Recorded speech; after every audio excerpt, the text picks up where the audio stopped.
Hey everybody, welcome to my video on the Federal Reserve. We're going to talk about a little bit about fractional reserve banking, how banking crises work, and then why we created the Fed. So let's start with a picture story about fractional reserve banking so we understand a little bit of what it is. We'll start with the bank. There it is, look how beautiful. And there's all these people, which we will call depositors, and they all have different amounts of money. These depositors are going to bring their money to the bank, and there's also other people who are going to come to the bank from the other side, and they intend to borrow money. But right now the bank doesn't have any money. So let's see how this is going to work. Our borrowers are going to deposit these funds into the bank. And there you go. The bank's got a bunch of reserves now. These borrowers have their checking accounts. This person's got $5 they can get back at any time. This person's got $3 they can get back at any time. 5, 9, I think 9, 1, 2. And then the last person has $1 that they can get back at any time. So they have these accounts that give them claims on these money that they've deposited. Now, when I say fractional reserve banking, I mean that this bank doesn't have to keep all that money in reserve. They only have to keep a fraction of it.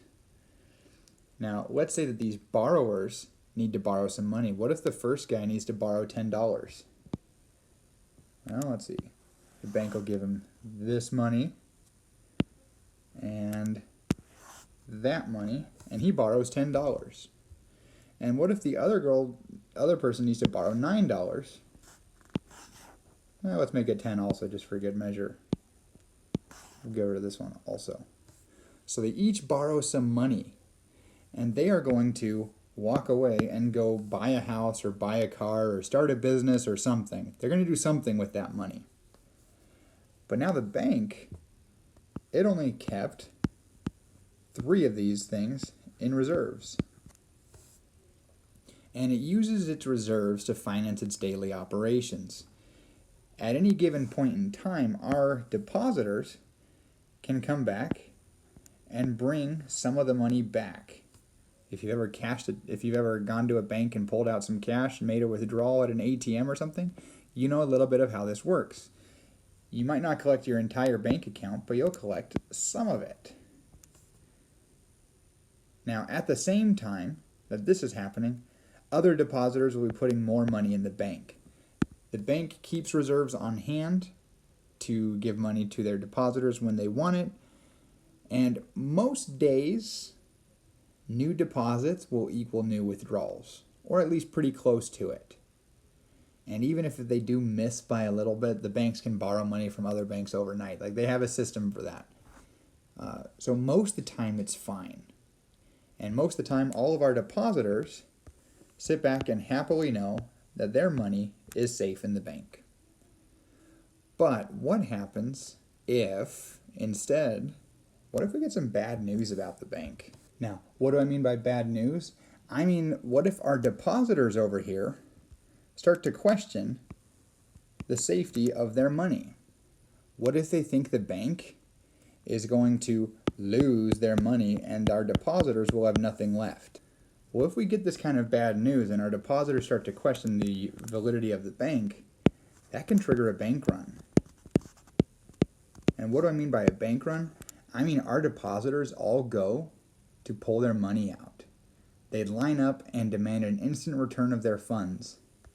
And the bank will pay out in full until its money runs out. So they'll pay this guy who was first in line, they'll pay this girl her $2, and then for everyone else, they don't get their money because the bank didn't have it. Even she only got 2 over $9. This bank run made the bank run completely out of money. And it's not because the bank doesn't have any valuable assets. Assuming all is well, these borrowers are going to be putting money back in the bank over time as they pay back their loans. But for the people who want money now, the bank just doesn't have it. And so after this happens, people see that their fears whether they started as true or not, whether their bad news really was true or not, once the bank run happened and people lost their money, people get scared. And so there's a contagion stage. Where depositors are panicking, and so they go to other banks and pull their money out of other banks as well. And it has a big spillover effect. It starts with news about one bank or a few banks, but it starts to spread. Now, our banks have to react to this. Banks react by selling their assets and by giving out fewer loans. When they sell their assets, what happens? Well, if you sell assets, you wind up with more reserves. If you give out fewer loans, then instead of all this money going to a borrower, oops, I took his head off. Instead of all this money going to a borrower, we can keep it in reserve for when all these people over here start to panic. All right, so banks, they will react to this panic by reducing loans and selling their assets so that the banks can stay solvent. But when that happens, that makes the economy take a downturn. Or it creates an economic slump, or a contraction, or whatever you want to call this downturn. But why do we get this? Well, there's fewer loans. That means that there's less people building houses, there's less people buying cars, there's fewer people starting businesses. All of those things mean that there will be less production, which means less employment. It probably means that there will be more asset prices declining, and that is going to cause more bank failures and more bad news. And this cycle goes around and around and around. This is the feedback loop of a bank panic. And this sets the stage for why we created the Fed. So, the world needs a new hero, and who do we get? The Federal Reserve. Now, if you're from a different country or a different place, you might have the European Central Bank or some other institution. But whatever your central bank is, I'm telling the American story now. The Federal Reserve Act was passed in 1913. We created the Federal Reserve System, which we affectionately call the Fed, because we're too lazy to say Federal Reserve System. And let's see, the main starting idea was that the Fed would be a lender of last resort. Meaning that when this bank started to get very sad and run out of money, they could borrow money from the Fed and they could survive the storm of this banking panic and become happy, become solvent. All right, I feel like I'm patronizing you guys with these smiles. I apologize. I know you're not stupid children. I guess I've just been dealing with my kids too long today. That's okay. So the Fed lends money to banks at low interest rates. It's called discount window loaning or discount loans. The discount rate is the rate at which banks have to pay these loans back.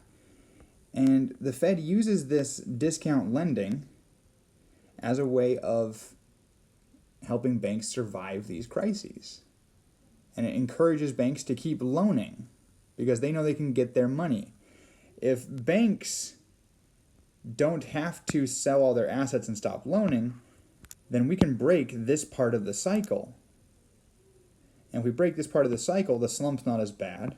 We don't get as much bad news. The bank runs shrink down. There's less contagion. And the cycle starts to break down. By creating a lender of last resort, we can break the feedback loop of a bank panic. At least in theory. Now, I could get into a long, boring discussion about how the Federal Reserve is organized. I could say how there's 12 Federal Reserve districts. There's a board of governors where each member is appointed by the president to serve a 14-year term. And there's one person who's the chairman of the whole Fed who serves a 4-year renewable term. I could talk about all that stuff. That's not as interesting to me. That stuff's very specific to our current system and it's different from everyone else's. The labels, the numbers, they don't do as much for me on understanding what this is here to do. This lender of last resort, that's important. Whether there's 12 districts or 10 districts, that's less important. But there's 12. Now, the Federal Reserve is more than just a lender of last resort, though. The Federal Reserve is in charge of the money supply. Now, when I say they're in charge of the money supply, I mean that any paper money that's in this economy, they're the ones who print it. And they are also in charge of regulating banks, and they are actively involved in manipulating interest rates. So let me give 3 ways for how they manage the money supply.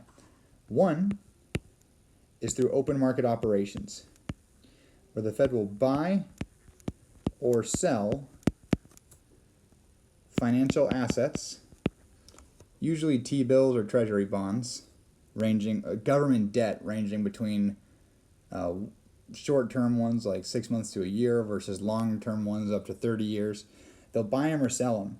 If they buy the bonds, then they're injecting money into the system.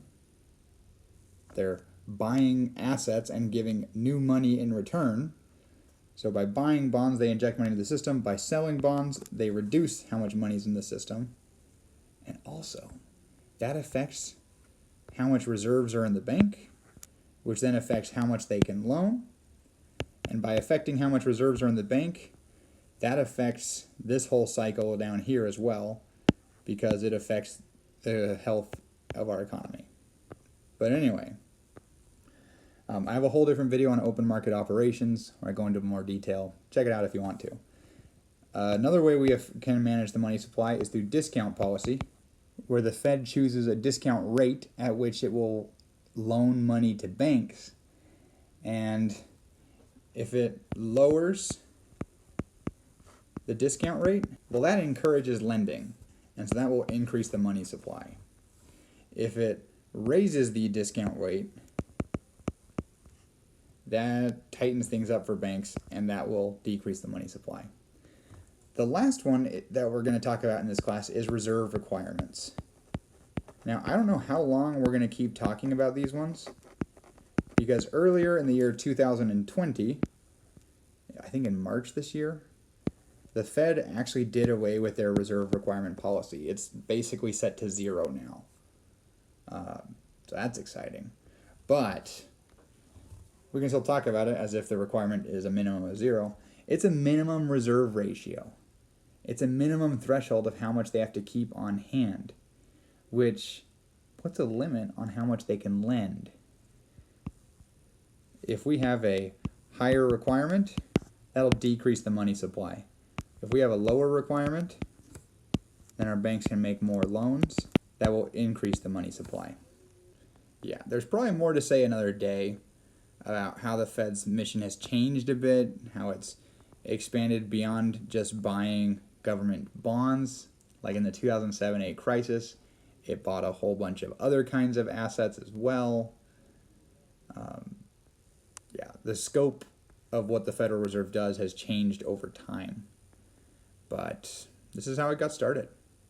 It got started in order to stop bank crises, because bank crises create bad recessions. So I hope this was helpful to you. If not, too bad. But thanks for watching, you guys. Good luck and happy econing.